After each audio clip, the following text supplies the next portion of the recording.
es Álvaro, para los que no me conocen, y bueno, gracias por la introducción, Pastor. Realmente es un privilegio cada vez que uno tiene la oportunidad de estar aquí para poder compartir un poco de lo mucho que Dios le da a uno, porque Dios nos da a todos.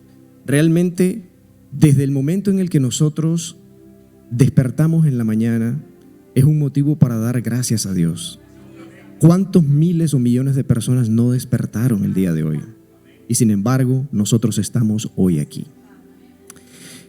Antes de comenzar con la palabra, quiero pedirles o recordarles, por favor, que ponga el teléfono en silencio para que no le cause problemas a los muchachos de multimedia con la grabación que normalmente sale a través de las diferentes plataformas con las que otras personas también son ministradas en otros lugares. La palabra que quiero compartir con ustedes hoy es algo que había venido desde hace algún tiempo retocando mi corazón, porque nosotros hoy en día todos sabemos que vivimos un tiempo en el que las cosas no necesariamente son como los medios de comunicación nos dicen que son. Vivimos un tiempo en el cual cada vez más vemos que la sociedad le dice bueno a lo que sabemos que no es bueno. Y lo peor de todo es de que este ciclo de, digámoslo así, de engaño o de mentiras está peligrosamente calando aún dentro de la iglesia cristiana. Entonces, la palabra que tengo para compartir hoy, a ver si funciona. Muy bien, ahí está. Se llama Principios de Fe para nuestros días. ¿Es que acaso uno tiene que tener una fe diferente para el pasado, presente o futuro? No, pero nosotros debemos tener presente o recordar que la fe, la cual debe de ser inmutable porque el origen de la fe es Dios, debe de estar presente aún dentro de los días que estamos viviendo. En Deuteronomio capítulo 6, versos 4 al 8, dice lo siguiente, y este es un verso o un pasaje de la Biblia bastante importante porque nos estamos refiriendo a Moisés diciéndole al pueblo de Israel las últimas instrucciones de lo que tienen que hacer antes de entrar a la tierra prometida. Para el mundo judío, este pasaje se conoce como la Shema. Shema significa oye, porque Moisés le dice precisamente eso. Oye, Israel, Jehová nuestro Dios, Jehová uno es. ¿Por qué les tiene que decir Moisés eso a los israelitas si ellos ya sabían? Bueno, primeramente, los israelitas venían de 400 años de esclavitud en Egipto, en donde el panteón de dioses egipcios eran un montón de cosas. E iban a entrar en una tierra en donde los pueblos que habitaban esa tierra habitaban otro panteón de dioses, o sea, eran un montón. Por lo tanto, Moisés tiene que recalcarles, tiene que recordarles que Jehová Dios es uno. Continúa diciéndole, y amarás a Jehová tu Dios con todo tu corazón y de toda tu alma y con todas tus fuerzas. Son tres instrucciones bien específicas. Amar a Dios no es amar a Dios porque me puede dar un bien material. A Dios se le ama por lo que Él es. El Rey del universo y el Creador de todo lo que existe, el cual está pendiente de nosotros como un padre sobre sus hijos. Continúa diciéndoles, y estas palabras que yo te mando hoy, voy a hacer un paréntesis, y estas palabras que yo te sugiero hoy, no, le dice, y estas palabras que yo te mando hoy. Hay un diferente tono de autoridad ahí. Estarán sobre tu corazón. ¿Por qué? Porque del corazón mana la vida, manan los pensamientos, mana todo lo que nosotros hacemos, pensamos, decimos, etc. Y viene la recomendación, digámoslo así, y las repetirás a tus hijos y hablarás de ellas estando en tu casa y andando por el camino y al acostarte y cuando te levantes. ¿Por qué es importante cuando nosotros vemos esta última instrucción de Moisés a los israelitas? En nuestra vida actual, en la sociedad de hoy, muchos niños y muchos jóvenes se han apartado de Dios porque nosotros como padres no le hemos hablado de Dios de la manera como Dios le dijo a Moisés que le enseñara a los israelitas. Y entonces el sistema de afuera se encarga de repetírselos 8 horas por día la mayor parte del año. Y además, cuando están en la casa, abren un aparato electrónico, llámese teléfono, computadora, tableta, iPad, televisión, y entonces el sistema les sigue enseñando su método. Y entonces, como padres, muchas veces nos quedamos abrumados ante la inmensa cantidad de información que el sistema les trata de inculcar a nuestros hijos, la cual está completamente alejada de Dios.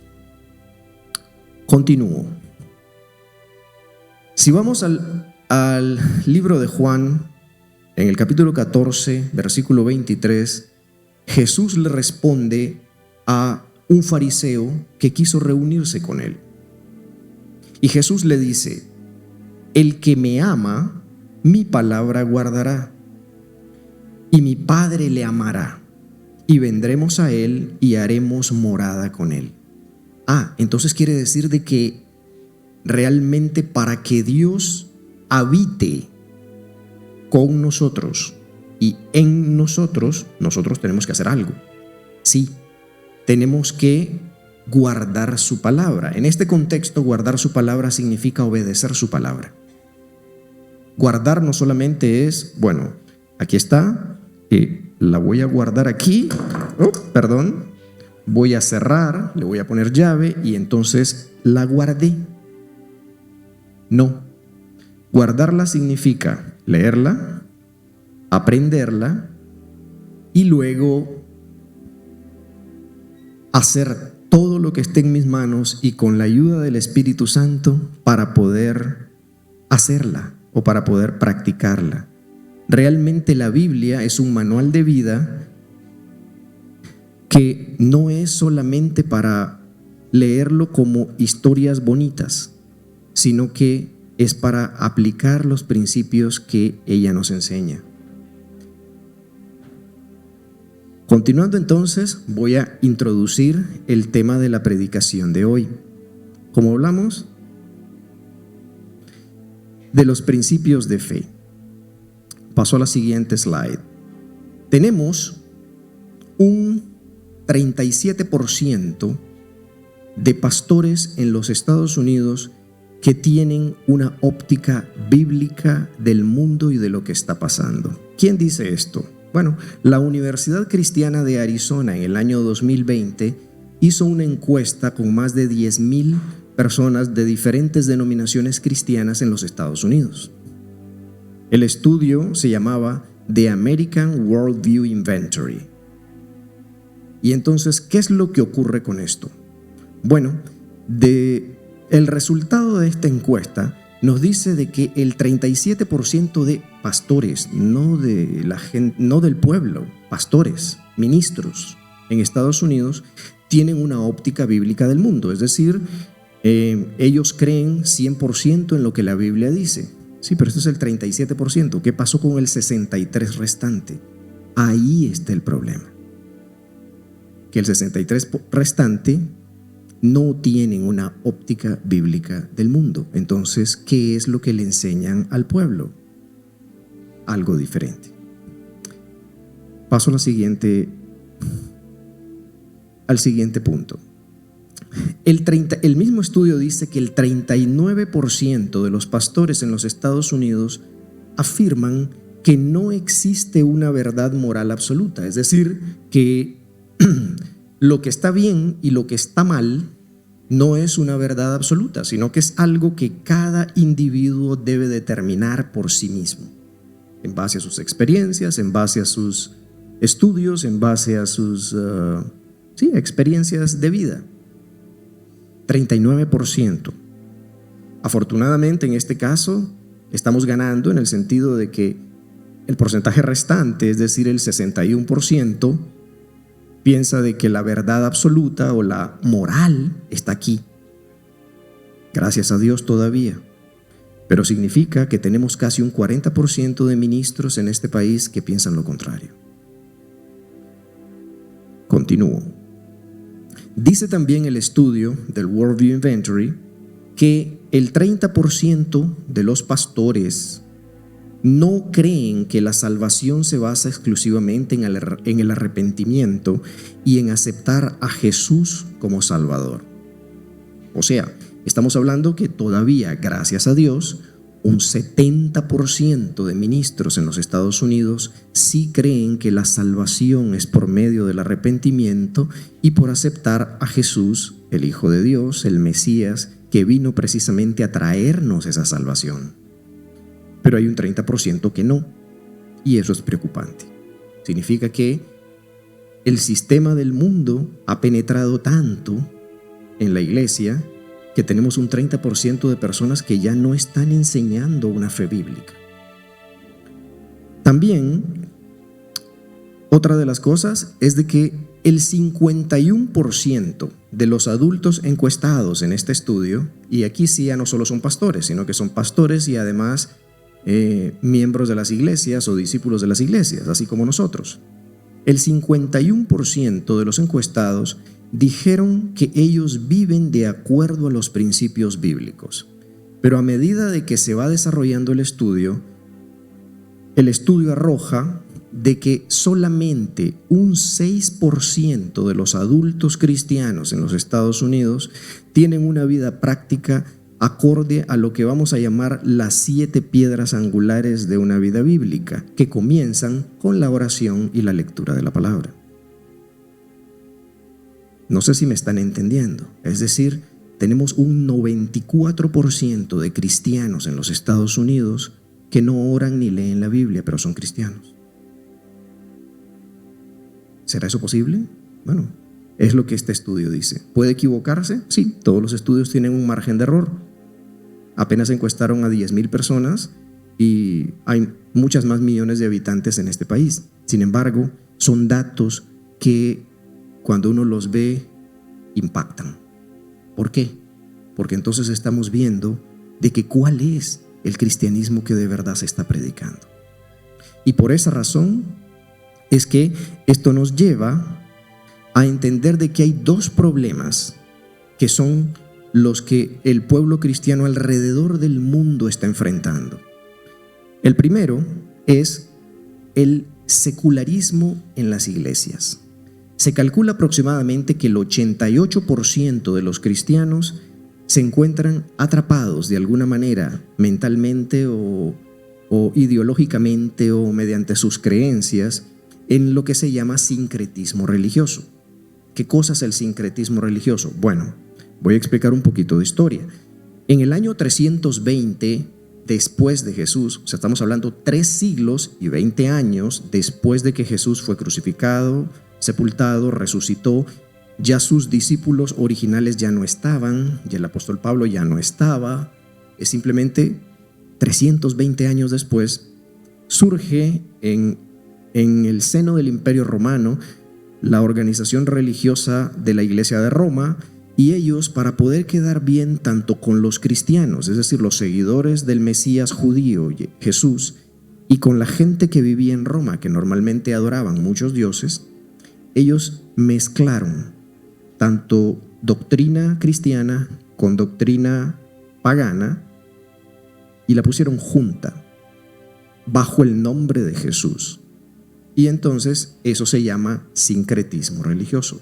El sincretismo existe de muchas maneras.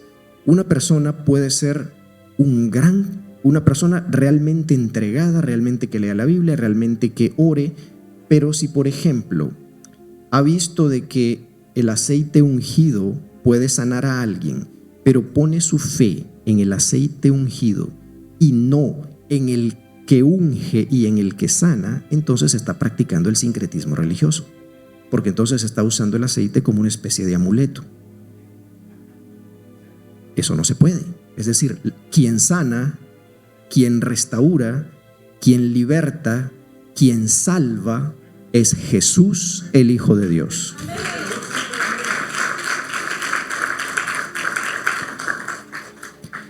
Este problema del secularismo se da también porque existe escaso conocimiento bíblico entre el pueblo de Dios en nuestros días. Es decir, nosotros tenemos muchas personas que asistimos a la iglesia, escuchamos a los pastores, oramos, adoramos, etcétera, pero que quizás no nos tomamos el tiempo para abrir su palabra, leerla todos los días, dejar que su palabra nos ministre, dejar que su palabra nos enseñe.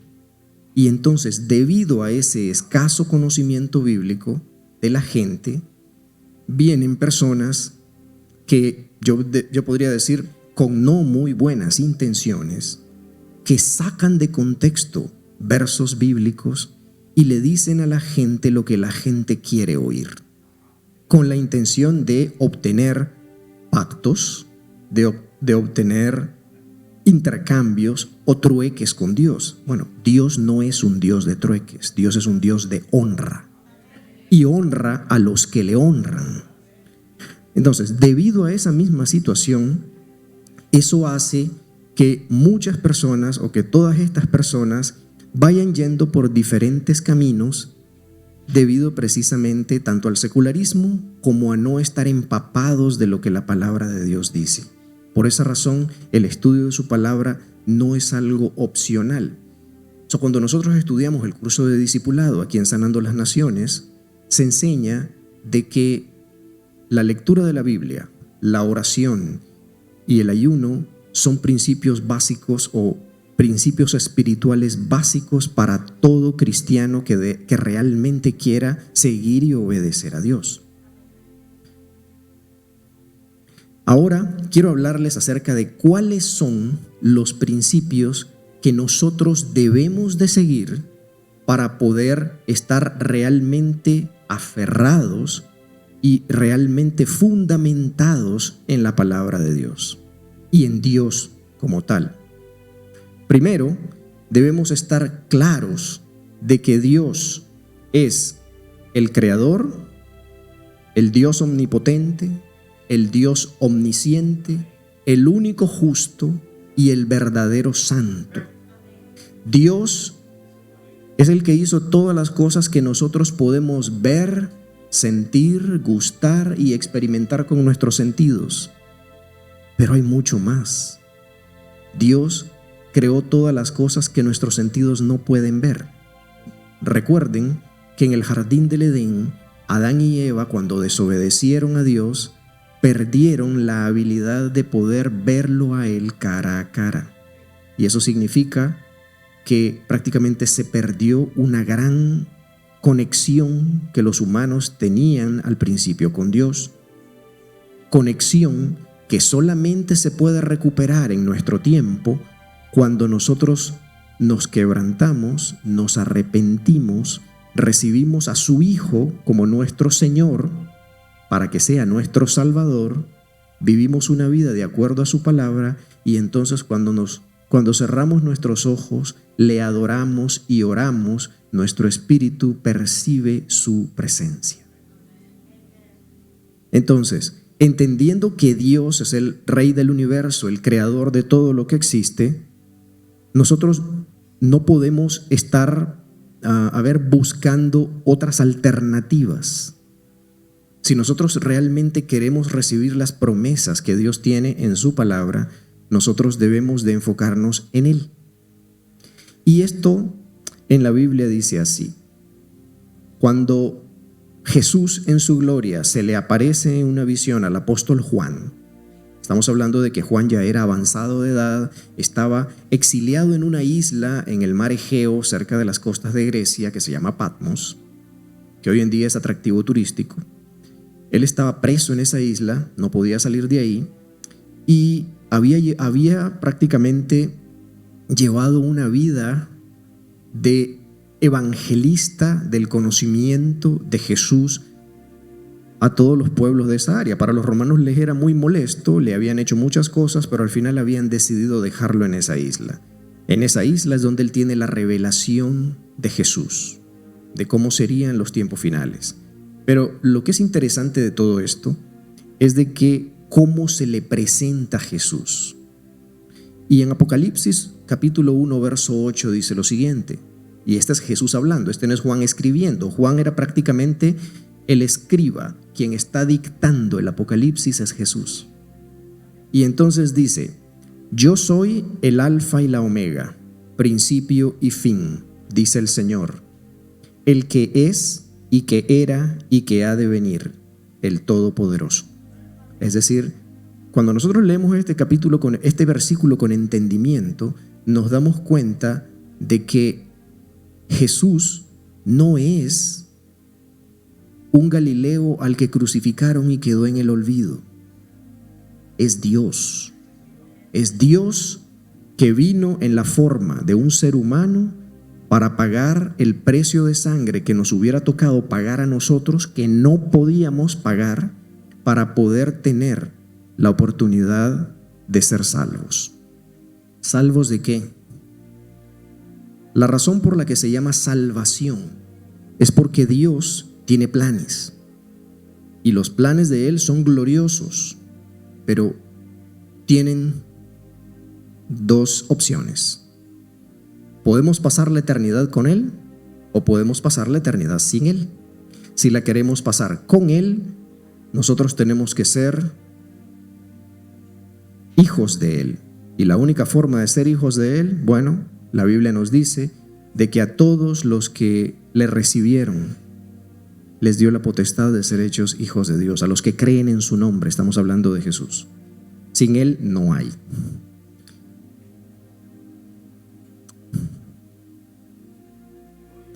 El siguiente principio que tenemos que entender es que nosotros como seres humanos somos pecadores por naturaleza y por lo tanto estamos destituidos de la gloria de Dios. Es decir, nosotros podemos ser todo lo buenos que queramos, podemos hacer de todo, caridades, podemos hacer sacrificios, podemos pegarnos y autoflagelarnos por horas hasta que nos salga sangre y seguimos siendo los mismos pecadores que estamos destituidos de la gloria de Dios. Hasta que un día Dios, por su misericordia, nos permite reconocerle, encontrarle, y entonces de corazón le pedimos perdón por nuestros pecados, aceptamos a su Hijo como nuestro Señor y Salvador, y en ese momento somos perdonados, redimidos, hechos hijos, y entonces podemos ser receptores de su salvación.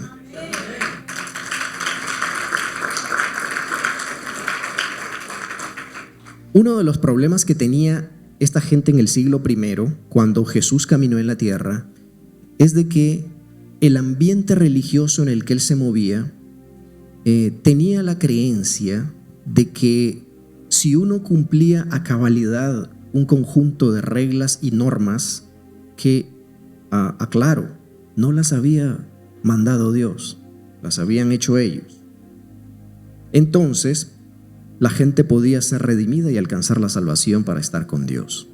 No había nada más, falso que eso, es decir, pero hoy en día es igual.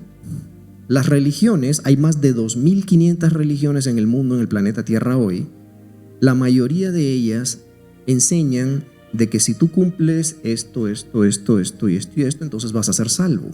Por ejemplo, los hinduistas dicen que alguien puede alcanzar la eternidad a través de la meditación trascendental y a encontrarse en un plano espiritual en el cual ellos puedan reencontrarse con la entidad o la energía creadora del universo. Y eso rompe la rueda de la reencarnación y la rueda del karma, etcétera, y 70,000 cosas. Otras religiones dicen otras cosas, pero en fin, todas a lo que se refieren es: si usted cumple estas reglas, usted se salva. No, no es así. Si nosotros nos entregamos a Jesús, es la única forma de salvarnos. No existe otra. Y el apóstol Pablo lo enseñaba de esta manera. En Romanos 3, 22 al 24, dice Pablo, porque no hay diferencia, haciendo diferencia entre hebreos, entre romanos, entre griegos, entre gentiles. ¿Por qué? Porque aclara otra cosa. En el tiempo en el que Pablo estaba predicando, el pueblo judío religioso pensaban de que solo ellos podían ser los receptores de la salvación de Dios, los gentiles no. Los gentiles somos todos nosotros, los que no somos judíos. Pero entonces Pablo les aclara y les dice que no hay diferencia, o sea, no importa de dónde eres un ser humano, pero aclara, por cuanto todos pecaron y están destituidos de la gloria de Dios, siendo justificados gratuitamente por su gracia, mediante la redención que es en Cristo Jesús. Es decir, no existe otra forma de redención que no sea a través de Jesús el Mesías, el Hijo de Dios. Eso nos lleva al siguiente principio que debemos entender como cristianos, y es que Jesús, Yeshua, cuyo nombre significa salvación, es el que vino para traernos ese perdón, esa redención y esa salvación. Uno de los conflictos más grandes, filosóficamente hablando o religiosamente hablando, es de que las personas piensan de que Jesús es un crucifijo colgado en la pared. Y eso es un error. Y un error muy grande, porque primero, Él ya no está colgado en una cruz. Resucitó al tercer día. Está sentado a la diestra del Padre Celestial. Y es como se le presentó a Juan en el libro de Apocalipsis capítulo 1, que dice que cuando Juan escuchó la voz que le hablaba, se volteó y se cayó como muerto a los pies de él. Que todo su cabello era blanco y el rostro resplandecía como el sol cuando está al mediodía en toda su fuerza.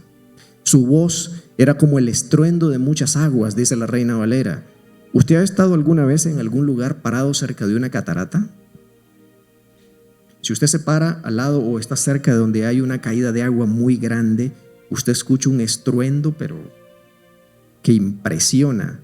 Es decir, uno se ve realmente minúsculo al lado de todo eso. Bueno, la voz de Jesús es más que eso. Entonces, en esa persona de Jesús como el Dios Todopoderoso, como el Hijo de Dios, como el Redentor, como el único que puede traernos salvación, es en el cual nosotros debemos enfocarnos. Por eso cuando en la Biblia se nos dice que nosotros debemos de tener fe, no es en el crucifijo, es en ese Jesús, en el cual es el alfa y la omega, el principio y el fin, el que era, el que es y el que ha de venir, el Todopoderoso. Dice el libro de los Hechos en el capítulo 4, verso 12, y en ningún otro hay salvación. A ver, paremos aquí. Y entonces las 2500 religiones que dicen que Buda, que dicen que Mahoma, que dicen que la meditación, que dicen que el Zen, que dicen que esto, lo otro, ¿qué están haciendo? Nada. Dice, y en ningún otro hay salvación, porque no hay otro nombre bajo el cielo dado a los hombres en el que podamos ser salvos. Cuando la Biblia dice que a Jesús se le dio un nombre que es sobre todo nombre, para que en su nombre se doble toda rodilla que está en el cielo, en la tierra y debajo de la tierra, y que toda lengua confiese de que Jesucristo es el Señor para gloria de Dios Padre. Cuando leemos eso en la Reina Valera, quitemos la palabra Señor y pongámosle la palabra Adonai, porque eso es lo que realmente dice. ¿Qué cosa significa Adonai? Bueno, cuando nosotros estamos aquí muchas veces cantamos una canción que dice Yahvé se manifestará, ¿ok? Todos esos son los nombres de los atributos de Dios, pero Adonai es el Señor, mi gran Señor, en hebreo. Y Adonai es un título que solamente se le da a Dios. No se le da a nadie más. En cambio, en español yo puedo decir, sí, el señor que trabaja ahí, el señor que va para allá, el señor que va para allá. Y por eso muchas veces en nuestro español, en nuestro castellano, nosotros lo minimizamos el término Señor. Y cuando leemos en la Biblia que Jesucristo es el Señor, nuestra mente relaciona eso. Pero no, lo que ahí dice es que Él es Adonai, Él es Dios. Y por esa razón es que nosotros, si realmente queremos seguirle, debemos estar conscientes de quién es Él. Lo cual nos lleva también al siguiente punto.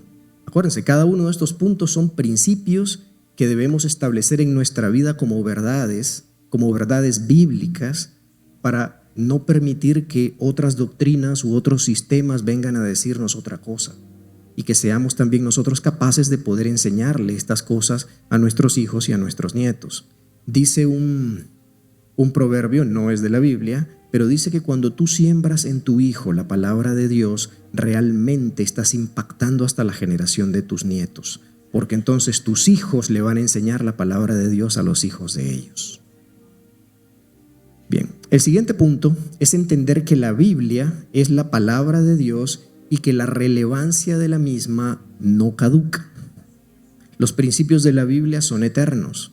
Alguien me puede decir, sí, pero es que la Biblia la escribieron hombres. Bueno, sí, Dios utilizó a personas a quienes inspiró su espíritu para poder escribir este conjunto de libros, porque no es solo un libro, Biblia es una biblioteca, es un conjunto de libros. Pero no se contradice en ninguno de ellos, aunque hayan cientos y hasta miles de años de diferencia entre un escritor y otro. ¿Por qué razón creen ustedes que en los países como democráticos como Corea del Norte este libro está prohibido? Voy a dar un tip.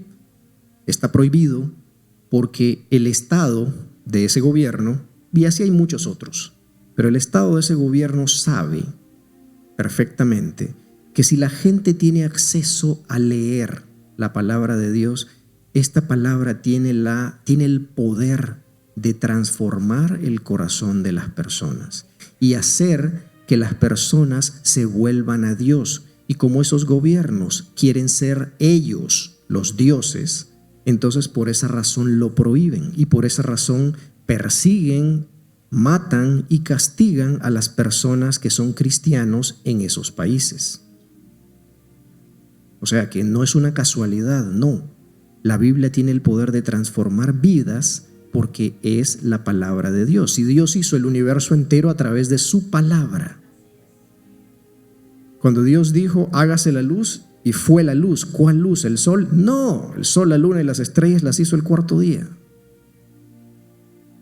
Su luz, que es la única, que es la luz verdadera. Pero aquí viene también otra reflexión, y es de que Jesús en el Sermón del Monte dice que le dice a sus discípulos y a toda la gente que le están oyendo, o sea que eso nos impacta hasta nosotros porque también somos seguidores y creyentes en Él, que debemos ser la luz del mundo.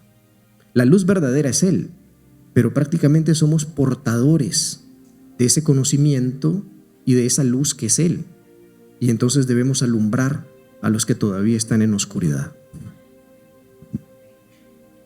¿Qué nos dice la Biblia acerca de la Biblia? Valga la redundancia.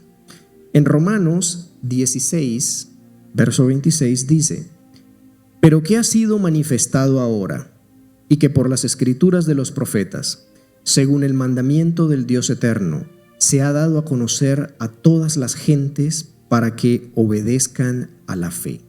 Es decir, la palabra de Dios, si leemos aquí, voy a entrar en lo que dice, es manifiesto que a través de las escrituras de los profetas. ¿Por qué dice eso? Porque en el tiempo del apóstol Pablo el Nuevo Testamento no había sido escrito todavía.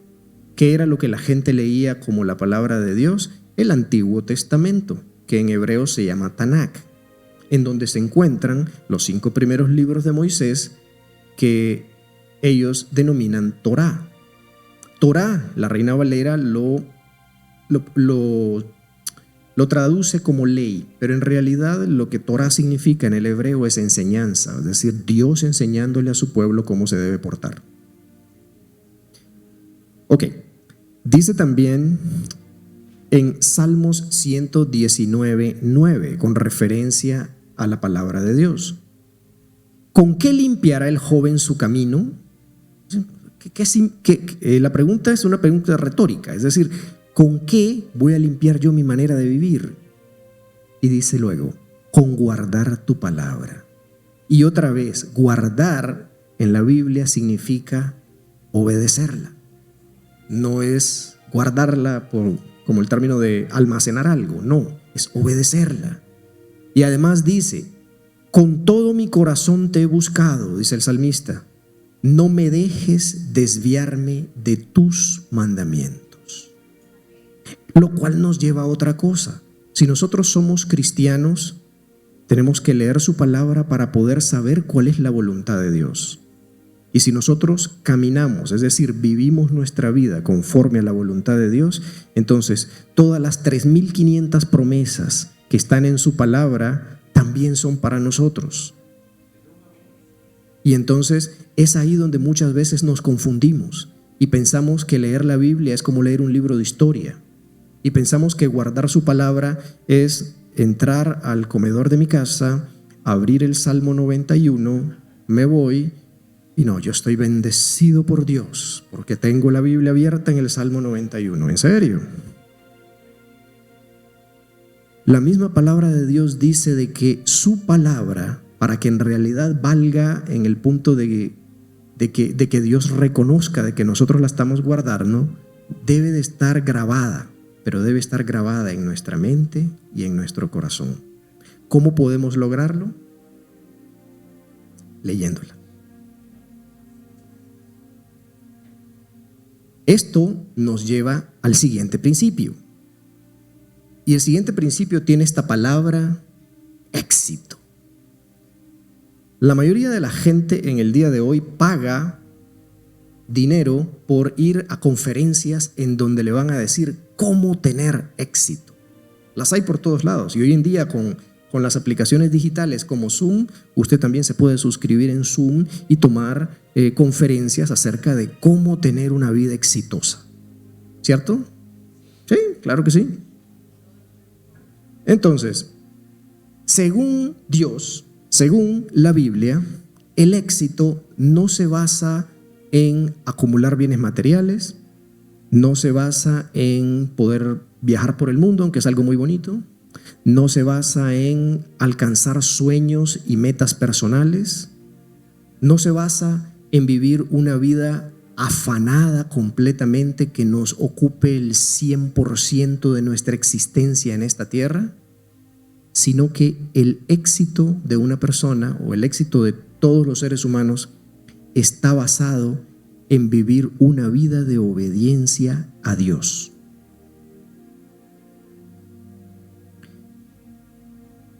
En Juan 14:23, Jesús le habla a sus discípulos. Y antes de leer el versículo, quiero hacer como una acotación. Durante todo su tiempo del ministerio, Jesús siempre habló con sus discípulos en el sentido de exhortarles a que no se afanaran y aprendieran a confiar más en Él, aprendieran a confiar más en Dios. El mensaje es un mensaje que trasciende los siglos, trasciende las épocas y llega hasta nuestros días hoy. ¿De qué serviría o de qué nos sirve realmente afanarnos tanto si basándonos en la palabra dice no vamos a hacer que crezcamos un poco más o que nos crezca un pelo, etcétera, como la metáfora que Jesús usó con sus discípulos? Entonces, ya que el éxito de la vida de una persona está basado en obedecer a Dios y su palabra, en Juan 14:23 Jesús les responde y les dice: respondió Jesús y le dijo, el que me ama, mi palabra guardará. Oh, ok, yo amo a Dios. Sí, pero yo vivo una vida como yo quiero. Es decir, vengo a la iglesia el domingo, pero de lunes a sábado Exacto. Chuleta, dice aquí el hermano. Entonces, ¿en qué estoy fallando? Bueno, básicamente en todo, pero dice, el que me ama mi palabra guardará, y otra vez guardará es obedecerá. Y mi Padre le amará, y vendremos a él y haremos morada con él. O sea, si digo eso en el español actual, le respondió Jesús, el que me ama obedecerá mi palabra, y mi Padre, el cual es el Dios eterno, lo amará, y entonces vamos a venir y vamos a vivir con él. Ok, quiere decir de que para que Dios venga y habite con nosotros, nosotros tenemos que hacer algo, es guardar su palabra. Ahora bien, si nos vamos de nuevo al Salmo 91 que ponemos muchas veces como amuleto ahí en el comedor, dice, el que habita el abrigo del Altísimo morará bajo la sombra del Omnipotente. ¡Wow! Poderoso. Es una palabra increíble. El que habita. ¿Cómo puedo habitar con Dios y que Dios habite conmigo? Dice aquí que guardando su palabra. Pero ¿y si no la conozco?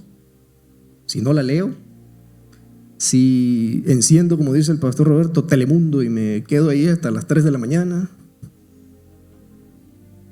entonces es difícil que Dios venga a habitar conmigo, ¿verdad?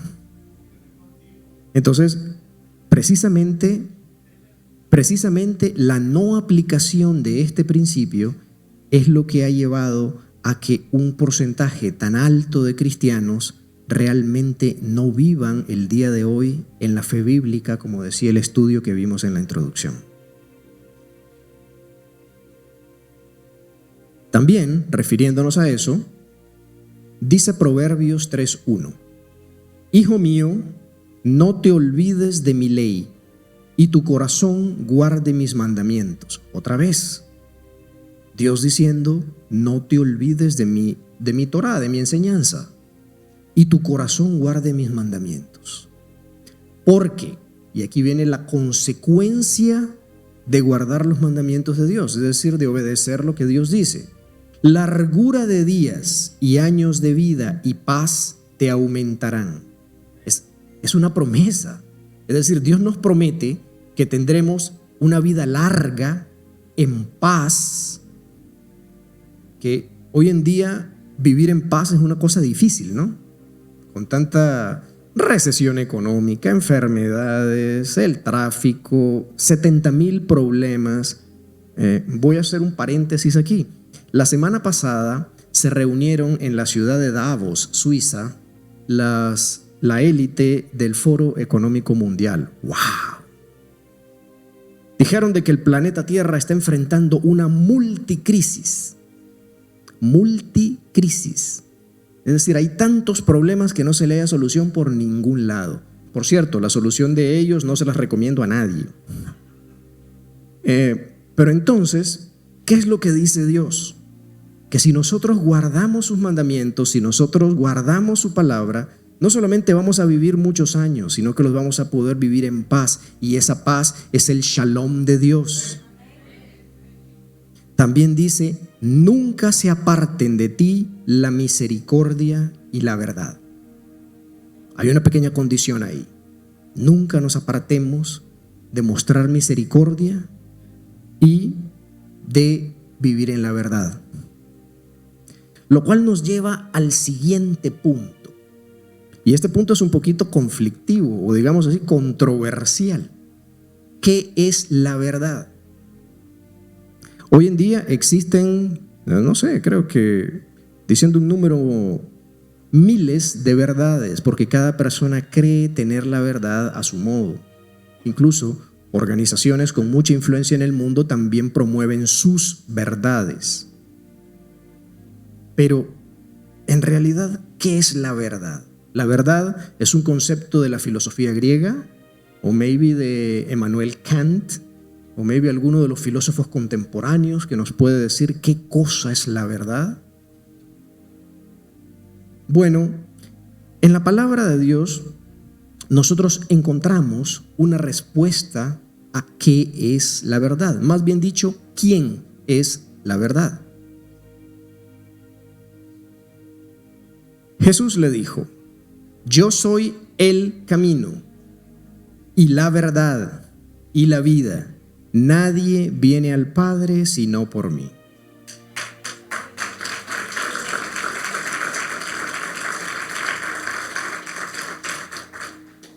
La verdad no la tiene el influencer de social media que está de moda. La verdad no la tiene un video viralizado exponiendo una situación muchas veces no muy correcta. La verdad no la tiene un político en un estrado al frente de un país, por muy poderoso que el país sea. La verdad no la tiene alguien que nos enseña a que si nosotros hacemos todo lo contrario a lo que la palabra de Dios dice, entonces estamos bien. La verdad es Jesús, el Hijo de Dios.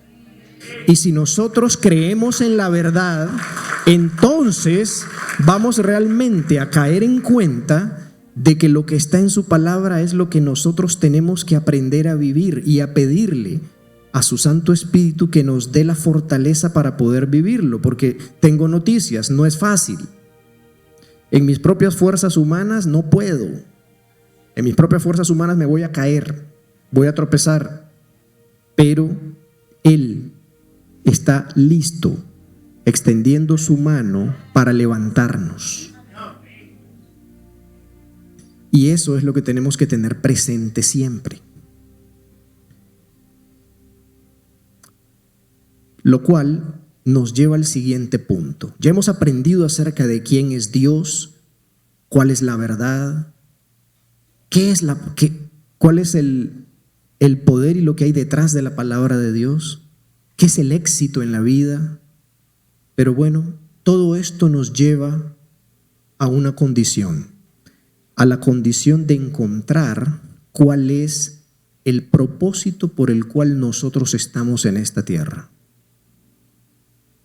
El propósito que nosotros tenemos para estar vivos en esta tierra no es levantarnos, desayunar, ir a trabajar, regresar a casa, cenar, ver televisión, dormirse. Eso es una rutina que el mundo y el sistema de este mundo, valga la redundancia, nos hace vivir casi a todos. El propósito de nuestras vidas fue trazado desde la eternidad por Dios y tiene como finalidad el encontrarle, el amarle y en servirle con todo nuestro corazón. Cuando nosotros hacemos eso, entonces Él va a derramar toda su bendición, su protección, su provisión y nos dará finalmente su salvación. Por lo cual, la vida no es solamente un tiempo limitado de años que podemos estar en este mundo, sino es vivir una vida con propósito establecido y fundamentado en el amor a Dios y a los demás, para poder un día poder alcanzar la promesa de la vida eterna y de la salvación al lado con Dios. La mayoría de la gente vivimos la vida corriendo todos los días. Sin embargo, cuando nosotros nos disponemos a dedicar tiempo, como el tiempo que estamos compartiendo hoy, en el cual podemos escuchar palabra de Dios, en el cual podemos adorarle.